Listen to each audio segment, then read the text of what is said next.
তো আজকে আমার বাবু মামাদের বাড়িতে কাজে লেগেছিল আর একটু ফাঁক পেয়ে আমাদের বাড়ি আসছে, যেহেতু বাবু কালকে যাবে কীর্তন করতে, তাই এদিকে ধুতিটাকে কালার করছিল।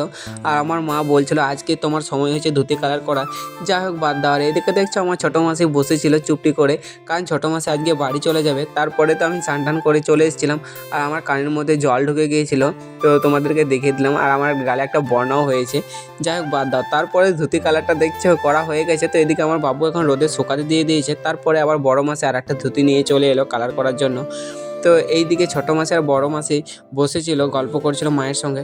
আর তারপরে তো বাবু দেখছে এদিকে আবার কালার করছিল ওই ধুতিটা। আর এই হচ্ছে কালার, তোমাদেরকে একটু দেখিয়ে দিলাম। তো এইদিকে ধুতি কালার অনেকটাই হয়ে গেছে। তারপরে বুনুর গায়ে একটু পেয়ে গেছিলো, তাই বুনু বাবুকে প্রচুর বকা দিচ্ছিল, তোমরা দেখেই বুঝতে পারছো। আর এদিকে আমার বাবুর হাতটা দেখেছে একদম লাল হয়ে গেছে। তারপরে তো আমার মা সবাইকে খাবার দিয়ে দিয়েছিল। তো এইদিকে ছিল বাঁধাকপি ঝাল, আমার তো খেতে একদম ভালো লাগে না। আর শাক ছিল, ধনেপাতা, আর ছিল বেগুনের টক। যাই হোক, বেগুনের টকটা তো আমার খুব ভালো লাগে। তো কারা কারা আজকে কী দিয়ে খাবার খেয়েছো দুপুরে কমেন্টে বলবে। তো তোমাদের সঙ্গে দেখা হবে নেক্সট ভিডিও।